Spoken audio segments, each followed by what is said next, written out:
여러분 안녕하십니까. 지역의 건강한 담론회장을 열기 위해 전주 MBC가 새롭게 선보이는 시사토론 이창익입니다.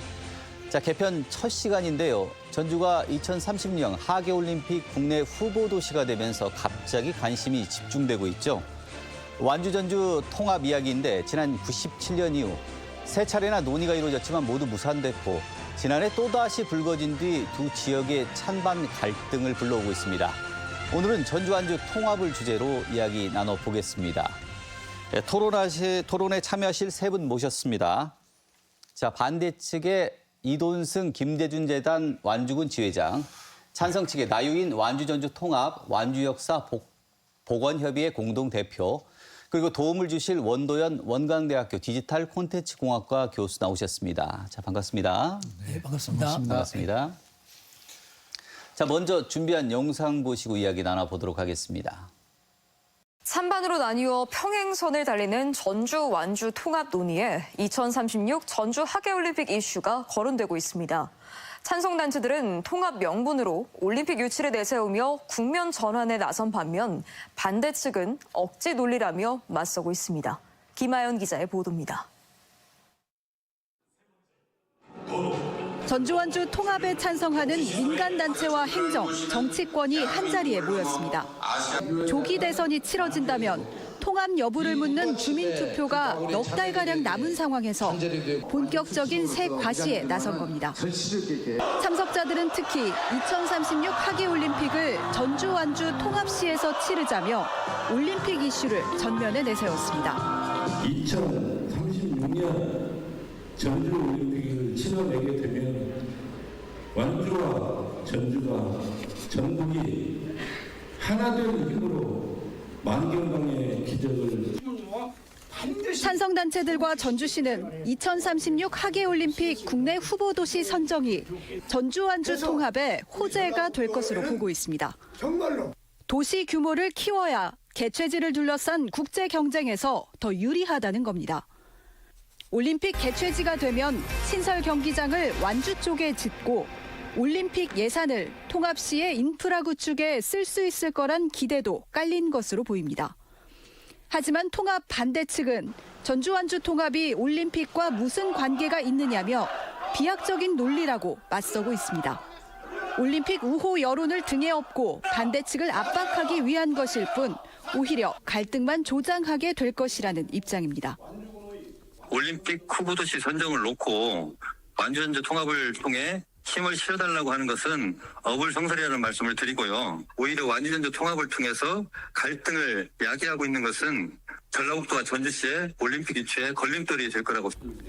한편 일부 찬성단체에서는 전주 완주 통합 시 완주 군민에게 1인당 300만 원의 지원금을 지급하자는 주장이 나와 매표 행위 논란이 일기도 했습니다.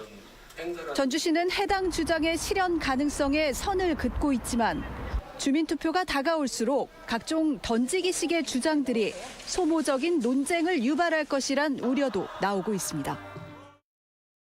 자, 찬성 측은 통합의 명분으로 올림픽 유치를 내세우고 있고 반대 측은 이걸 억지라고 좀 맞서고 있는데 먼저 저 반대 측부터 얘기를 좀 들어보도록 하겠습니다. 어떻게 보셨습니까?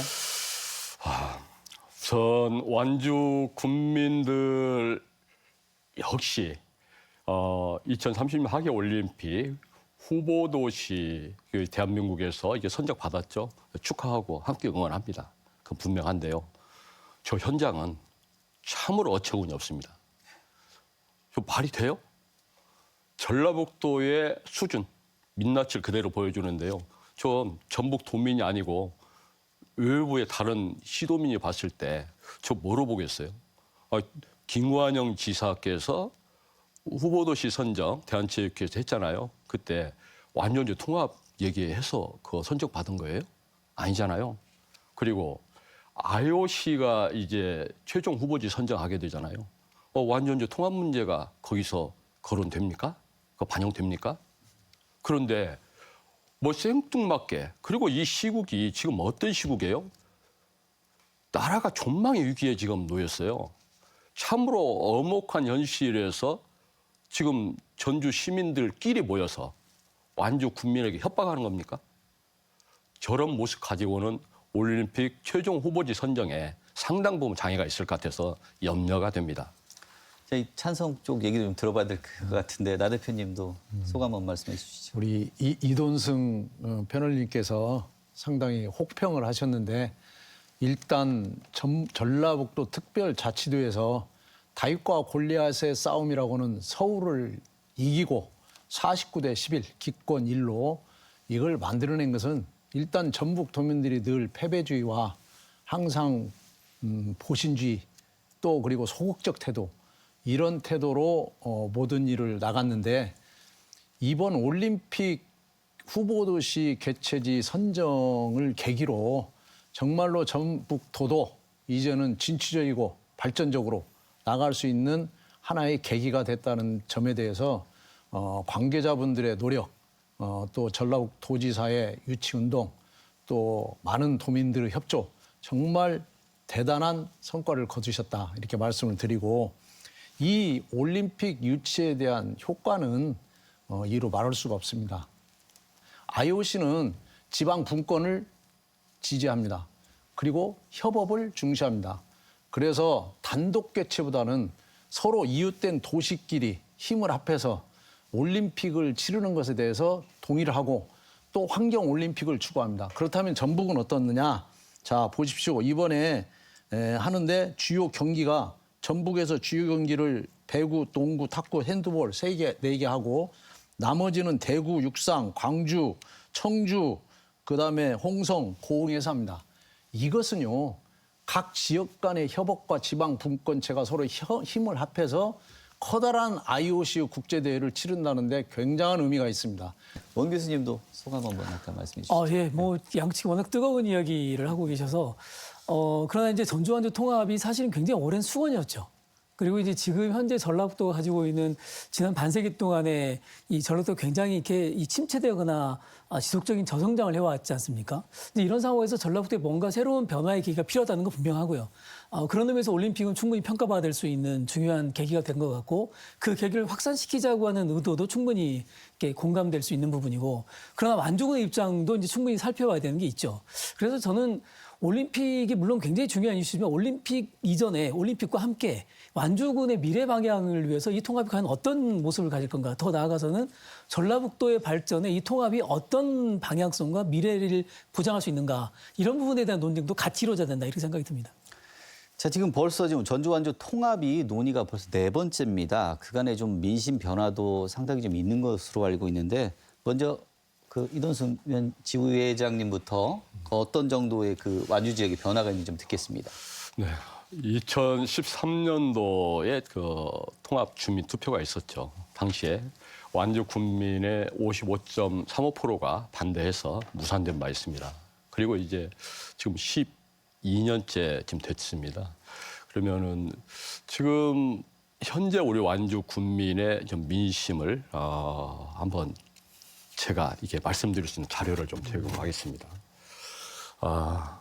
아시다시피 종합적으로 보면은 66%가 통합에 반대를 한다라고 이렇게 나와 있죠. 이 결과에 찬성이 34%만 2배 정도 됩니다. 그러면 55%보다는 한 10% 이상이 반대로 더 강해졌다는 것이죠. 그럼 이와 관련 세부적으로 보면은 통합에 관련된 각 지역별 여론조사 내용에 이 내용이 삼봉지구, 이 3례 신도시죠.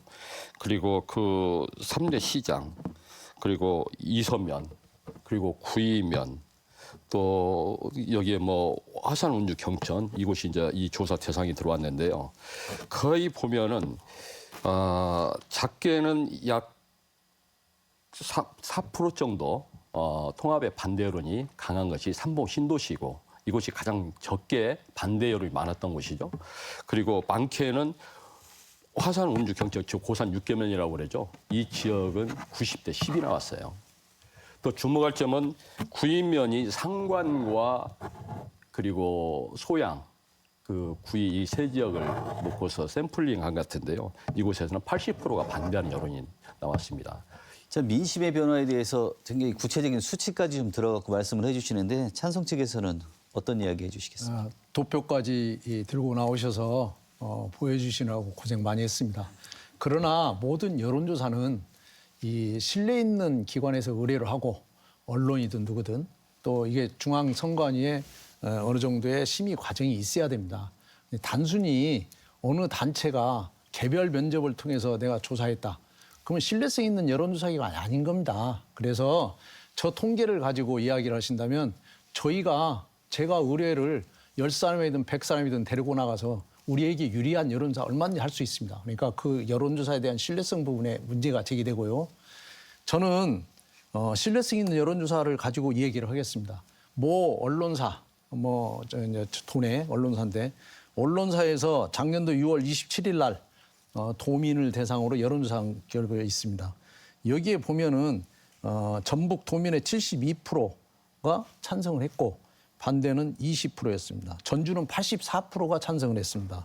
동북권, 그러니까 완주와 무진장이 포함된 동북권은 60%가 찬성이었습니다. 이게 작년도 6월 27일이었고 금년도 2025년 1월 23일 날 그 동일한 방송사에서 여론조사를 하니까 거의 전주 지역은 변동이 없고 도내 여론조사에서 찬성이 70%로서 2% 차이밖에 안 납니다. 그래서 거의 찬성 여론인 도내 전체는 아주 되어 있고 동북권도 현재 55% 되어 있습니다. 그러니까 저 여론조사하고는 신뢰 있는 여론조사 기관이 조사한 것하고는 대비가 되는 통계 수치입니다. 반론 잠시 하나 또 들어가겠습니다. 제가 우리 나윤 대표님도 정치 잠깐 하셨거든요. 근데 그 공직선거법 얘기를 하시는 것 같은데 지금 이 주민투표법 관련된 여론조사가 공직선거법 적용받습니까? 이거 선관위 심의받아야 돼요? 아니요, 아닌 게 아니라 이게 안 맞은 얘기를 하니까 제가 지적을 해드리는 거고 두 번째 완주 군민이 결정하는 통합 문제를 왜 전북 도민과 전주 시민 여론조사를 가지고 얘기를 하세요? 그거는 제가 볼 때 그 여론조사 기관도 완주 군민 여론조사 하면 반대가 많을 것 같으니까 완주 군민 여론조사를 안 했어요. 제가 볼 때는. 그래서 통합 여론이 높은 전주하고 전북 도민 상대로 했는데 전북 도민들은 실질적으로 완주 전주 통합에 대해서 깊은 관심 없어요. 전라북도 전체로 지금 얘기를 듣는 잠깐. 것이 좀 문제가 있다라고 말씀을 해주셨는데 일단 내가 그에 대한 반박을 할게요. 전주 완주 지역에 대한 민심 변화를 잠깐만요. 물어봤으니까 그 말씀 일단은 해주십시오. 여론조사를 신뢰성 있는 언론사에서 조사한 가지고 제가 이제 이 얘기를 했어요. 그리고 완주가 포함이 안 됐다고 말하는데 동북권 여론조사에 완주하고 무진장을 해서 조사를 한 겁니다. 그것은 그 언론사에서 이제 여론조사의 한 방법으로 그렇게 택한 것을 제가 완주만 하라라고는 말할 수 없는 거 아닙니까? 그리고 이런 부분에 대해서 공직선거법이라고 말하는데 공직선거법이 아니라 모든 여론조사는 반드시 여론조사를 누가 의뢰했고 또 중앙선관위 샘플링 채취는 어떻게 하고 이런 여론조사의 기법이 있습니다. 그리고 공신력을 갖기 위해서 그런 통제를 하는 겁니다. 잠시 좀 시켰다가 다시 들어가겠습니다. 자, 완주 전주 통합, 전주 완주 통합이 역사가 지금 2030년 가깝습니다. 그렇죠? 근데 그 과정에 상당히 좀 기간들이 4차례나 지금 시도가 되고 있기 때문에 과정들이 좀 복잡한 과정들이 많을 것 같은데 네네네. 짚어주세요. 이제 이 토론을 보고 계신 분들을 위한 좀 사전 설명을 좀 드리면 실제로 전주 완주는 사실은 하나의 도시였죠. 하나의 지역이었고요. 그런데 이제 1935년 일제강점기 때 완주가 분리됩니다. 전주가 전주부로 승격되면서 완주가 분리되는, 그러니까 일제강점기에 분리가 되고 그러다 보니까 지금 지리적으로 보면 굉장히 기형적인 구조가 돼 있죠. 전주가 가운데 있고 완주가 삥 둘러서 있기 때문에 이게 누가 봐도 이거 왜 완주군이 이렇게 돼 있지? 이렇게 하나의 지역인데 이렇게 인위적으로 나눠놨구나 느낌을 갖게 마련이고요. 그러다 보니까 아까 이 나유인 위원께서 말씀하셨지만 실제로 많은 분들이 이건 원래 하나의 도시였어라는 이제 당위성이 있는 거죠. 그게 이제 통합에 대한 가장 기본적인 바탕이 되는 것 같고 이런 맥락에서 통합 운동이 여러 차례 있었죠. 물론 이제 그동안 4차례 정도 있었다고 이번까지 포함한 4차례 정도 될 텐데 가장 극적인 순간은 아까 우리 이돈승 의원께서 말씀하셨지만 2013년의 결과였죠. 근데 그때도 주민투표 이전의 여론조사에서는 통합 여론이 우세했습니다. 그런데 실제로 투표를 해보니까 이 주민투표 뒤집어져서 그때도 많은 분들이 깜짝 놀랐던 그런 상황이었었고 그때는 전라북도와 양시장 군수 그리고 의회들도 같이 통합을 결의했음에도 불구하고 그런 결과가 나왔죠. 전주와 완주가 지역적으로 분리되어 있는 그 R&D와 첨단 산업을 합치고 그리고 기계산업 중심의 완주, 그리고 식품산업 중심의 이런 이렇게 새로운 성장 동력을 합쳐서 그랜드 전주라고 하는 새로운 미래 비전을 갖고 합쳐보자 이런 취지였었는데 이게 완주 국민들을 제대로 설득하지 못했죠. 그러니까 실제로 결과를 굉장히 낙관했음에도 불구하고 결과를 열어보니까 굉장히 어려웠고 아까 이제 여론조사 말씀해 주셨는데 실제로 그 당시에도 여론조사 결과를 보면 저쪽에 완주 비봉 이쪽에 운주 비봉 이쪽에 이제 북부권 이쪽에서 반대가 거의 80% 이상이 나오면서 결과적으로 무산이 되는 그런 결과가 있었습니다. 자, 전주 완주 이제 통합 찬반과 관련해서 양쪽에 주장하는 내용, 핵심적인 내용이 뭔지부터 좀 알아보도록 하겠습니다. 먼저 나유인 대표님부터 자, 찬반을 주장하는 핵심 이유. 이 전까지는 사실 좀 조용했다가 최근에 올림픽 유치 후보도시 되면서 좀 갑자기 기류가 좀 급변하고 있는 모양새인데 그 찬성 반대 주장하는 내용 중 핵심적인 내용 어떤 부분이 있겠습니까? 저희 그 찬성 단체가 찬성을 주장하는 이유 중에 아까도 우리 원대현 이사장님께서 지금 말씀하셨지만 일단은 일제가 1935년도에 전주 완주를 분리했습니다. 지금 반대 여론이 많이 나온 고산 이쪽 지역 6개면 이쪽은 원래 이쪽 전주부가 아니었죠. 근데 일제가 조선의 혼을 갈라놓기 위해서 통치의 목적으로 여를 갈라놨습니다. 신자와 노론자를 분리해 놓은 것이죠. 우리의 정신을 빼앗은 겁니다. 그러면 일단 역사적인 복원이 필요합니다. 두 번째로 저희가 필요한 것은 수도권 지금 인구 집중화되고 인구 소멸이 되고 있습니다. 젊은이가 떠나고 있습니다. 매년 우리 6천 내지 7천 명의 젊은이가 경인권으로 나가고 있습니다. 인구 소멸되고 있습니다. 그러면 이걸 그대로 방치할 것이냐. 노인 빈곤율 계속 높아지고 있습니다. 소멸도시 됩니다. 그러면 이런 때 우리가 택할 수 있는 방법이 무엇이냐. 그러면 새로운 방안을 찾아야 되는 것이 바로 기성세대 저희들입니다. 이 문제는 바로 미래를 선택하느냐 현재에 안주하느냐의 문제입니다. 그리고 나의 아니냐 그렇지 않으면 내 후손 손주 손녀 세대를 위한 방안을 우리가 마련해야 되느냐의 문제입니다. 지금 우리 세대에 그냥 현실에 안주해서 그냥 편안하게 먹고 살면 됩니다. 그러나 미래의 젊은이들을 위하고 우리 젊은이들이 이 전북지에 남아서 전북을 이끌고 나가게 하고 소멸되지 않으려면 또 그 상승 효과 통합으로서 행정통합입니다. 이건 이미 경제적, 문화적, 역사적 이런 부분에서 완주 전주는 이미 한 몸이 되어 있어요. 일단 반론 한번 듣겠습니다. 여기 역사적인 문제, 지리적 문제, 그리고 청년 문제까지 좀 거론을 하셨는데 저희 완주군이 역사는 고산현에서부터 시작이 되거든요. 네. 그리고 고산현이 광무개혁, 즉 1896년도입니다. 광무개혁에서 당시에 그 고산군과 전주군이 대등하게 표기된 경국대전의 기록이 있습니다. 이미 고산현에서 고산군이라는 이름이 시작이 돼서 이 역사가 오는 과정에 1914년도입니다. 일제가 부군면 통합정책을 추진하면서 그 당시에 고산군이 전주군이 이제 편입이 되고 그러고 난 이후에 1935년도에 이제 그거를 또 분리를 시켜요. 그거를 지금 한 몸이었다고 얘기를 하거든요. 그러면 일제에 의해서 분리된 역사를 그거를 복원하겠다. 우리 나윤 대표님 역사 복원 추진위원회요. 저는 역사 말살위원회라고 합니다. 그 단체를. 완주 역사를 말살하는 거죠. 왜? 완주 역사는 이미 조선 초기부터 있었던 그런 저희의 유구한 역사를 가지고 있는데 이 역사를 복원하자는 것이 일제에 의해서 분리된 1935년을 얘기하고 있다. 이것은 대단히 잘못된 뉴라이트 사관과 비슷하다고 저는 이렇게 평가를 합니다. 예, 또 하나. 그 완주군의 그 군민들이 가지고 있는 그 통합에 관련돼서 저희가 어떤 그 염려를 하는지를 아시잖아요. 3대 폭탄설. 지난번에 전라북도에서 3대 폭탄설 뭐 거짓말 이렇게 해가지고 막 홍보를 대대적으로 했어요. 3대 폭탄설 사실입니다. 어떤 내용입니까? 3대 폭탄설이 아닙니까? 그게 이제 먼저 전주시 부채 문제인데요. 전주시 부채 문제, 제가 이제 그 자료를 조금 오늘 아침에 제가 검색을 다시 한번 해봤는데요. 전주시가 부채가 지금 거의 금년도에 아마 6천억까지 아마 갈 것 같아요. 완주군 아마 지금 340억 정도 되는 것 같아요. 그리고 전주의 부채 비율 높은 거 사실이잖아요. 전주는 사업을 제대로 할 수가 없어요.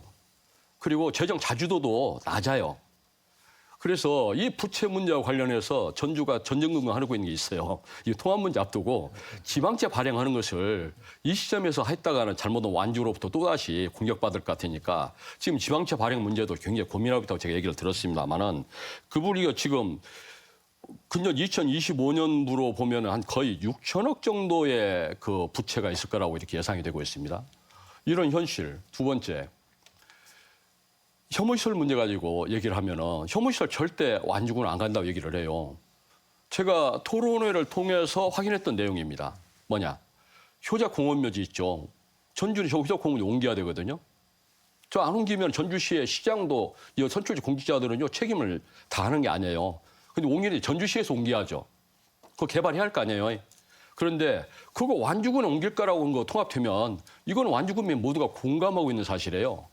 전주시의 부채 문제나 혐오시설 문제 그리고 이제 뭐 전라북도의 어떤 더 조장하는 부분에 대해서까지 말씀을 해주셨는데 반론해 주십시오. 그 말씀을 하시는데 좋아요. 어떤 통계를 가지고 이야기하는지 모르지만 제가 지금 이게 저희 단체가 전주시와 전라북도를 통해서 이것을 수집된 자료입니다. 이 근거에 서겠습니다. 첫 번째, 지방채가 증가한다. 지방채는요. 행안부 발행 한도 통제의회 의결을 통해서 이건 관리를 받습니다. 지방채 발행 현황이 그렇습니다. 완주는 343억 원. 그러죠. 그다음에 그거는 인구가 9만 한 8천 되죠. 그다음에 여기는 65만 도시입니다. 여기에 지방채 발행 4,678억 원입니다. 그러면 이것은 지방채 발행 이상이 대부분이 전주가 높은 이유는 장기 미집행 도로 공원 부지 매입에 소요된 겁니다. 그러니까 지방채는 공공사업을 하기 위해서 이게 발행한 겁니다. 그래서 명확한 이 통계 수치와 액수를 가지고 얘기하셔야 되고 그다음에 재정 자립도 부분 이야기하겠습니다. 아까 재정 자립도가 전주가 낮다고 하는데 재정 자립도가 전주가 23.95%입니다. 자주 돌아가겠습니다. 자립도. 자주 돌아가겠어요, 저는요. 그다음 완주가 16.35%입니다. 재정 운영 자립 능력이 전주가 훨씬 우수합니다. 그다음에 혐오 시설 문제 얘기할게요. 완주는 거꾸로 전주의 혜택을 보고 있습니다. 지금 전주의 광역 쓰레기 매립장, 소각장 전부 완주에 있는 모든 쓰레기와 이런 소각 이 모든 부분이 전주 지금 소각 매립장에서 하고 있고 금년도에 다시 연장이 돼서 지금 전주 소각 매립장 앞으로 10년, 20년 계속 활용합니다. 그리고 따라서 거꾸로 지금 혜택을 보고 있다. 오히려 완주가 그간에 얼마나 잘못했으면 비봉이나 이런 데 삼봉지구에 폐기물, 익산 지역에 폐기물이 들어와서 그쪽 지역 주민들 집회하고 시위하고 했지 않습니까? 거부하고 했지 않습니까? 일단 완주군에 들어온 것부터 잘 처리하세요. 그리고 지금 혜택을 주는 부분에 대해서는 고맙게 생각하셔야 되고 그다음에 저희들이 지금 뭐 이 부분에 대해서 지금 3대 폭탄설이 지금 지방채 증가한다. 세금이 늘어난다는 부분에 대해서 또 얘기하겠습니다. 세금도 지방분권 균형 발전법이랄지 지방세 기본법에 따라서 불이익 배제 원칙이 보장이 됩니다. 이것은 지방자치단체가 통합으로 인해서 종전의 지방자치단체가 행정상 재정상 이익이 상실되거나 그 지역 주민의 새로운 부담이 추가돼서는 아니 된다라고 되어 있습니다. 따라서 시군을 병합할 경우에 소멸시군의 지방세 징수금에 관한 권리를 승계하고 시군이 승계해서 이 경우 소멸시군의 부가징수에 따른다. 그리고 이번에 또 전라북도에서는 상생 조례까지 만들었습니다. 이런 것을 확실하게 하기 위해서 특별 조례까지 통과를 시켰습니다. 모든 부분은 통합이 되면 유리한 쪽으로 복지, 세금 모든 부분을 통합이 된 군에 유리한 쪽으로 하도록 하고 이에 대한 감시 기구까지 만들도록 조례가 지금 이번에 통과가 됐죠. 최근에 통합찬성위원회에서 완주 군민에게 1인당 300만 원을 통합지원금을 주기로 지금 그런 이제 계획들이 좀 나오고 있는데 자, 이 300만 원 같은 경우 완주 인구가 9만 8천 명, 10만 명에 가깝습니다. 그러면 금액으로 치면 거의 3천억 원 가까운 금액이 되거든요. 그럼 완주군 예산의 거의 60% 정도는 되는 금액인데 이 금액을 줄 수 있는가에 대한 실효성부터 왜 이런 이야기들이 나오고 있는 겁니까? 이 문제에 대해서는 저는 먼저 짚을 부분이 있습니다. 먼저 300만 원 지급 부분에 대해서 먼저 내가 말씀드릴 것은 현금 지급을 하는 정책은 흔히 말할 때 포퓰리즘 정책이라고 합니다. 베네수엘라의 멸망의 가장 큰 원인은 포퓰리즘이었습니다. 석유가 가장 많은 나라에서 석유에서 생산되는 돈을 전부 막 현금으로 살포를 한 겁니다. 그래서 지금 최빈국으로 잘 나가고 있습니다. 그러듯이 포퓰리즘 정책은 어디서부터 했느냐? 완주군에서부터 먼저 했다. 지난번에 지금 각 명절을 앞두고 설 명절을 앞두고 지금 30만 원씩 지급을 했죠. 30만 원씩 지급을 했는데 30만 원 지급한 이 돈이 근거가 무엇입니까? 바로 이 30만 원 지급 근거는 우리가 수해가 나거나 어떤 긴급 상황이 있을 때 그 재원을 가지고 대응을 하라는 그 기금을 활용해서 300억을 풀었습니다. 그러면 특히나 완주는 수해가 많이 납니다. 재난이 많이 있습니다. 지역도 덥고 그래서 그런 상황이 많은데 이것을 지금 포퓰리즘적으로 주민들에게 30만 원을 나눠주면서 우리 찬성단체가 활동하는데 상당히 지장도 줬어요. 그 사람들이 그 30만 원 뿌려놓으니까 이거 가만히 있어도 돈을 현금 지급하네? 그러다 보니까 그리고 이 공익기금은 원래 국민권익위원회가 전국 자치단체가 이걸 너무 소홀히 관리하니까 지적사항이 있습니다. 이 돈을 쓰는 경우에는 일반 시민위원회를 구성하지 말고 전문가 그룹을 구성해서 심의해서 사용하라라고 되어 있습니다. 그럼 완주군이 그렇게 했는가? 그건 의문이 들고요. 그다음에 이 돈을 사용을 하고 이걸 활용을 할 때는 충분히 빚죽 자금을 어떻게 할 것인가에 대한 대책도 내놓아야 됩니다. 금년도에 재난이 발생할 때 어떻게 하겠습니까? 그래서 그런 부분이 있는데 300만 원 지금 전주시에서 내세운 것도 아마 완주 군수가 반대 여론을 더 높이기 위한 의혹이 좀 있고 또 이걸 포퓰리즘적으로 자기 선거를 좀 약간 의식한 듯한 그런 것도 의혹을 받고 있습니다. 반론 있으면 반론해 주십시오. 이 대한민국이 그 윤석열의 계엄으로 인해서 매우 극심한 경제 혼란에 빠졌고 특히 소상공인들 너무 힘듭니다. 그래서 그 지역의 경제를 활성화시키기 위해서 완전히 그만한 재정이 되니까 지급한 거예요. 재정 없으면 못하죠. 전주는 지급 못했잖아요.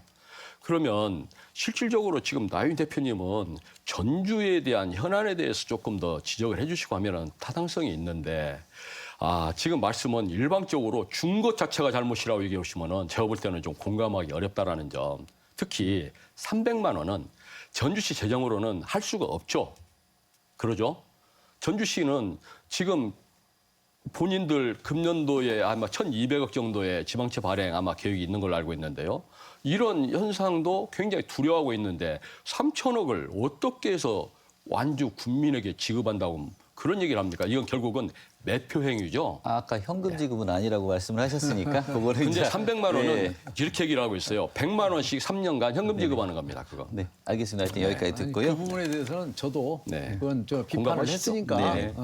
그 전에 완주 군수가 먼저 불을 지폈다. 이렇게 완주 경제가 좋아요. 전주보다. 그래서 자, 지급한 반대쪽에 거예요. 이제 질문 하나 더 드리겠습니다.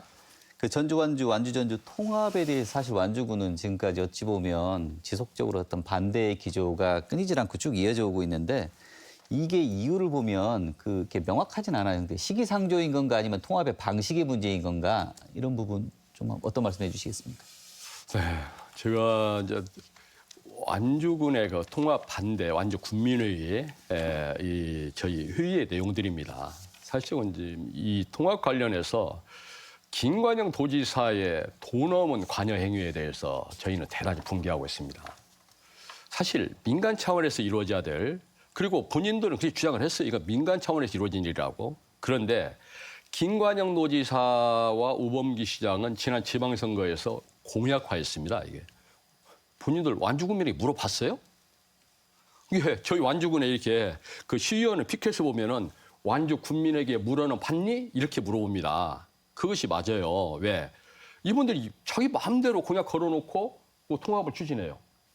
그리고 민간단체들 통해서 이게 민간에 의한 자율적인 통합인 양 포장을 했어요. 그러면 결국은 이건 정치적 통합이다라고 하는 시각이 우세할 것이다. 이렇게 좀 저희 단체는 규정을 하고 있고요. 또 하나는 이 통합과 관련돼서 지금 이 통합 추진 단체들이 기본적으로 저희 통합 반대하는 이 세력들의 인사들을 향해서 고소 고발한 것이 몇 건 있습니다. 통합 반대하는 단체에서는 통합 추진하는 단체 고소 고발 한 건도 없어요. 이제 고소고발을 하고 있잖아요. 근데 이런 사람들하고 무슨 통합 관련돼서 대화를 할 수가 있냐. 이 부분에 대해서도 대단히 또 완주에 양식 있는 그리고 이 통합의 반대에 참여하는 인사들은 붕괴하고 있다. 그런 점에서 이런 문제들을 놓고 보면요. 저도 이게 기본적 반대는 아니거든요, 원래요. 그랬는데 요즘 들어서는 제 개인적인 의견인데요. 저는 요즘에 기본적으로 이거 반대하지 않냐, 이거 이제 기본적으로 이런 생각까지 들 정도로 이 통합 문제는 아까 모두에 나왔던 영상 있잖아요. 이 내용 보면서 오늘 저는 그런 생각을 더 하게 됩니다. 좀 더 자제해야 될 부분들은 자제해 주셔야 된다. 통합 추진단체들 그리고 김관영 지사나 우범기 시장 좀 이렇게 주장하겠습니다. 자, 말씀을 좀 듣다 보니까 아무래도 이 얘기를 좀 당겨서 좀 얘기를 해야 될 것 같은데요. 전주 완주가 사실 이 계속 통합 무상 과정을 거치면서 상생 발전 사업을 좀 추진을 했어요. 버스도 지금 하나의 권역으로 묶었고 또 나머지 상생 발전 사업도 계속 진행이 좀 되고 있는데 벌써 3년째 운행이 좀 되고 있습니다. 근데 이게 좀 보완할 점이 있는 건지 그 찬성 반대 쪽에 얘기를 좀 들어보고 옹 교수님한테도 얘기를 한번 들어봐야 될 것 같습니다. 먼저 옹 교수님 이거 어떻게 진행되고 있는지 좀 말씀 좀 해주시겠습니다. 상생 사업은 그동안 전주시에서 굉장히 노력을 많이 했죠. 그리고 그 상생 사업의 가장 기본적인 전제는 언젠가는 전주 완주가 통합을 해야 된다라고 하는 전주시의 시민적인 요구가 있었기 때문에 그 상생 사업이 진행이 됐었고요. 저는 상생 사업 자체는 상당한 성과를 거뒀다고 생각을 합니다. 그리고 실제로 다른 도시들의 통합 논의를 보면 생활권이 묶여져 있는 경우에 통합의 논의들이 굉장히 있고 그 욕구들이 높죠. 그러니까 전주 완주도 아까 여러 차례 지적하셨지만 생활권이 상당히 공동생활을 형성하고 있다는 데는 모두가 동의하고 있지 않습니까? 예, 그런 점에서 보자면 이런 상생 사업은 사실은 그동안 성과를 거뒀는데 근데 이제 이런 사업들이 근본적인 변화를 가져오지 못했지 않습니까? 그러니까 완주 국민들을 설득하는 데는 아직은 좀 이렇게 어려움이 있는 거고 특히 완주가 지역적으로 좀 이렇게 떨어져 있다 보니까 그런 효과들을 충분히 누리고 있는 분들과 그렇지 않은 분들의 차이 이런 것들이 아직은 완주 국민들의 공감대를 만들어내는 데 어려움이 있지 않은가 이런 생각을 해봅니다. 나 대표님 그 상생 사업 관련해서 전주에서도 많이 좀 노력하고 있는 부분들 많이 있고 실제 이루어진 것도 좀 많이 있습니다. 많이 있죠. 네. 예, 어떤 말씀해 주시겠습니까? 이 완주 전주 상생 협력 사업은 사실은 관주도로 그간에 추진해 왔습니다. 그러니까 완주 군수와 전주시장과 도지사 세 명이 모여서 완주 전주 통합이라는 본인들이 내세웠던 공약 실천을 위해서 완주 군수인 유군수도 어차피 공약으로 이걸 제시를 했습니다. 통합 문제를 찬성 쪽이었습니다. 그래서 혁신도시 쪽에 많은 득표를 했습니다.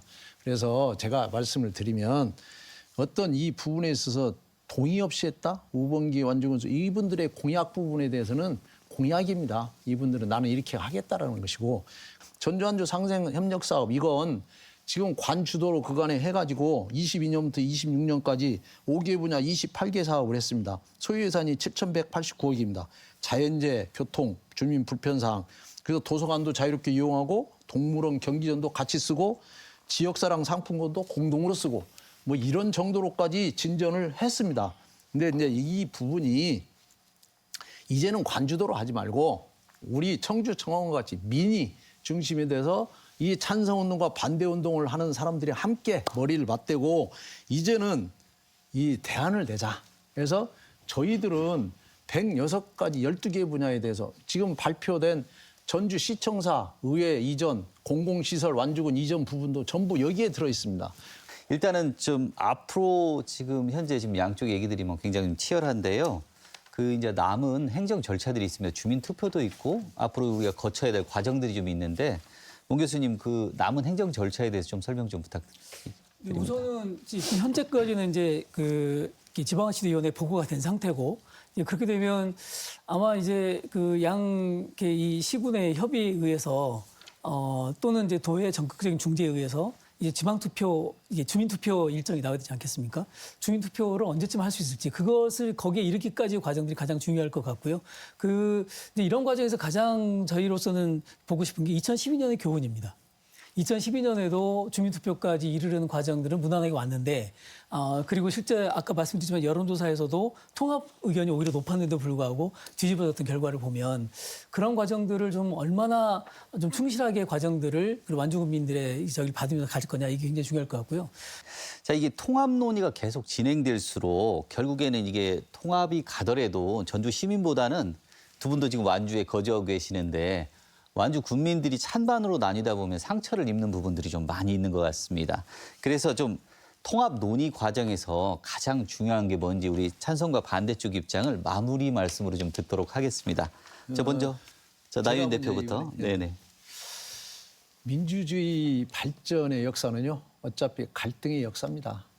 그리고 어떤 의견이나 어떤 정책에 대해서 갈등이 야기되면 그것을 대화와 토론과 타협을 통해서 해결하는 것이 민주주의의 시스템입니다. 그래서 우리는 이 갈등을 최소화하는 방법에 사실 우리가 간접민주주의를 택하는 이유가 뭡니까? 용광로 역할을 양쪽 의회에서 하라는 의미입니다. 그런데 지금 우리 주민들이 나서게 된 이유는 의회 기능이 완주군 의회가 무조건 반대만 하지 어떤 대안도 내놓지 않고 왜 반대하는지 이유도 안 내놓고 우리같이 106가지 대책이라도 107개 상생 발전 방안이라도 내놓고 이렇게 도와주겠다라는 어떤 거지. 우리는 반대는 어떤 이유 때문에 못 온다. 뭐 이런 구체적인 대안을 아까 말씀하셨듯이 그런 부분이 전혀 없다. 그래서 이 갈등을 최소화하는데 이 주민투표에 들어가는데 주민투표도 그렇습니다. 야, 무조건 전주완주 통합 찬성하느냐 반대하느냐 이렇게 질문을 양자택일의 질문 방식의 주민투표는 바람직하지 않습니다. 반대단체한테 요구하고 싶은 것은 좀 제발 그 상생 발전 방안을 반대 이유를 구체적으로 제시하고 그걸 저희들한테 제시하면 찬성과 반대단체가 같이 앉아서 한번 토론 한번 합시다. 아주 터놓고 24시간. 그렇게 해서 지역 문제를 풀어야지 무조건 반대한다고 하면 되겠습니까? 네. 제 회장님 말씀. 지금 2013년도의 이 대자뷰입니다. 이게 원 교수님께서도 말씀 주셨는데요. 그리고 이 나윤 대표에서 얘기하는 그 서로가 구체적 방안들을 내놓고 좀 대화를 하자. 그 책임 누가 져요? 아니 저 아까 말씀 올렸습니다마는 우리도 전주에다가 여러 가지 얘기할 수 있어요. 그런데 진정성도 없지만은 법적 구속력도 없다. 아까 조례안 얘기하셨잖아요. 조례안의 내용을 기본적으로 구속력이 없는 것을 내놓고 완주군민을 설득하는 모습을 보면서 얘기를 하는 거예요. 그리고 이 통합 관련된 사안은 이미 저희가 90개의 사례를 봐서 이제 두 개나 하자라고 얘기하시는데 90개가 다 좋아져가지고 정말 그 대한민국 발전의 견인차 역할을 했다고 하면은 그 말씀도 상당히 타당성이 있겠죠. 그런데 저희가 방문한 지역들에서 보면은 그분들은 통합한 걸 후회한다니까요. 그리고 이와 같은 안들을 가지고 완주 군민과 대화하자고 하지만 실질적으로 전주가 처해 있는 상황을 먼저 뒤돌아보시고 전주는 정말 힘든 도시 맞잖아요. 그럼 완주군에게 우리가 이렇게 힘드니까 완주하고 상생하자 해서 상생사업 하자고 했으면은 상생사업 열심히 하셔야지 왜 행정통합이냐고 얘기해요. 그래서 이와 같은 문제가 갈등으로 가면서 아니 세상에 올림픽 가지고 그걸 갖다가 경강부여죠 이것은요. 말도 안 되는 그런 완주군민을 무시하는 행동을 하고 있는데 완주군민이 통합 찬성하겠어요? 300만 원 준다고요? 근데 완주군민이 표 거기다 팔 것 같습니까? 완주군민 무시하는 거죠.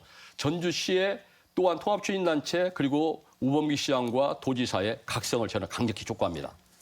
자, 오늘 말씀은 좀 여기까지 듣도록 하겠습니다. 하실 말씀이 너무 많아서 우리 유튜브라도 좀 연결시켜서 계속 얘기를 해야 될 것 같은데 주어진 시간이 많지 않아가지고 여기까지 좀 마무리 짓도록 하겠고요. 오늘 나와주셔서 말씀 감사하고 너무 고맙습니다. 네, 감사합니다. 네.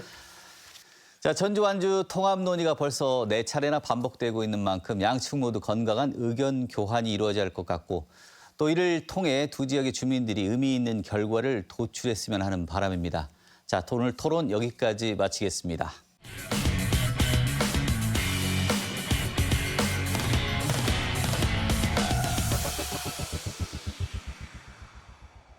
한 주간의 우리 지역 뉴스를 깊이 있게 살펴보는 뉴스 톱파보기 시간입니다. 김선화 변호사와 함께합니다. 안녕하십니까? 안녕하세요. 처음 인사드립니다. 예, 유익한 정보 많이 주시기 바랍니다. 자, 첫 소식은 소셜미디어 사기 광고 주의보인데 저도 최근에 좀 페이스북을 통해서 그 절반 가격의 골프공을 구입했는데 낭패를 봤어요. 제품이 안 왔거든요.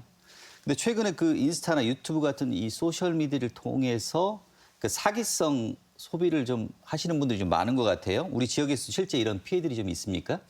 예, 그렇습니다. 전북 소비자정보센터에 따르면 2022년부터 지난달까지 총 80건의 소셜미디어 관련 피해 사례가 접수됐습니다.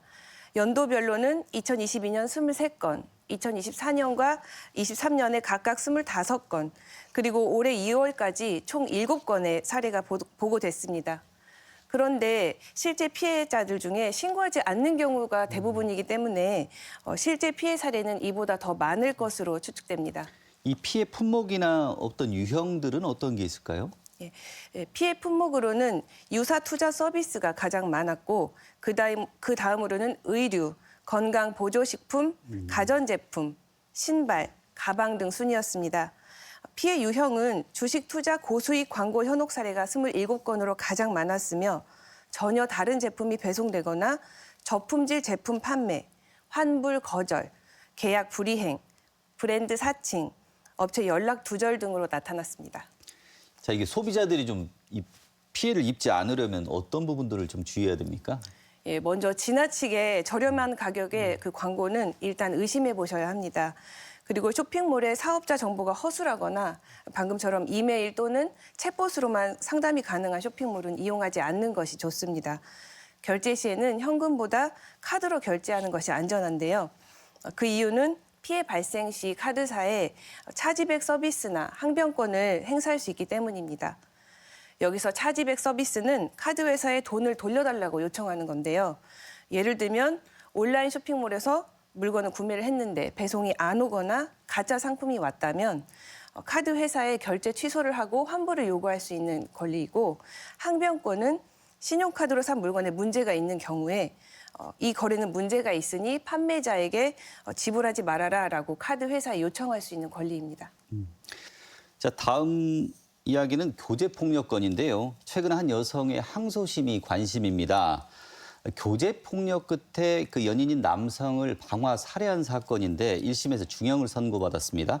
그런데 여성단체가 이번 사건에 대해서 정당방위를 적용해야 한다는 주장이 나오고 있습니다. 어떤 사건입니까? 굉장히 안타까운 소식이었습니다. 이 사건은 지난해 5월 11일 새벽 3시경 전북 군산의 한 단독주택에서 43살 여성 A씨가 술에 취해 잠든 남자친구 B씨의 집에 불을 질러 B씨를 사망케 한 사건입니다. A씨는 현주 건조물 방화치사 혐의로 1심에서 징역 12년을 선고받았고 현재 항소심 진행 중입니다. 핵심 쟁점은 이 사건이 단순 방화 사건이 아니라 지속적인 교제폭력, 즉 데이트 폭력에 시달린 피해자의 자기 방어 행위였다는 것인데요.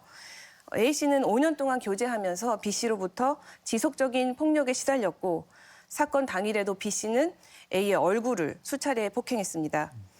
전국 34개 여성단체로 구성된 군산 교제폭력 정당방위 사건 공동대책위원회는 이 사건을 정당방위로 인정해야 한다고 주장하고 있습니다. 이게 지금 피고인 여성이 사건 발생 전에 지금 5년 동안에 무려 23차례나 신고를 했던 것으로 지금 알려지고 있어요. 이랬다면 제대로 된 보호 조치를 지금 못 받았다는 건데, 자, 교제폭력이나 스토킹에 대해서 최근에 이런 부분들이 좀 강화가 된 걸로 아는데 어떤 보호 조치도 못 받은 겁니까? 공동대책위원회 주장에 따르면 A씨는 5년간의 교제 기간 동안 B씨를 23차례나 경찰에 신고했음에도 불구하고 경찰은 오히려 피해자 탓을 하거나 피해 지원 기관에 연결하지 않았다고 합니다. 그 현행 법 체계에서는 교제 폭력이 별도의 범죄 유형으로 분리되지 않고 그냥 일반 폭행이나 상해로 처리되고 있습니다. 제 재판에서 쟁점이 그 정당방위를 인정받으면 어떤 변화가 있는 겁니까? 이번 재판의 핵심 쟁점은 A씨의 방화 행위가 단순히 범죄인지 아니면 오랫동안 교제 폭력에 시달린 상황에서의 정당방위인지로 볼 수 있는데요. 정당방위가 인정되면 형법 제21조에 따라 법익을 방위하기 위한 상당한 이유가 있는 행위로 판단됩니다. 이럴 경우에는 무죄 판결을 받을 수 있고요.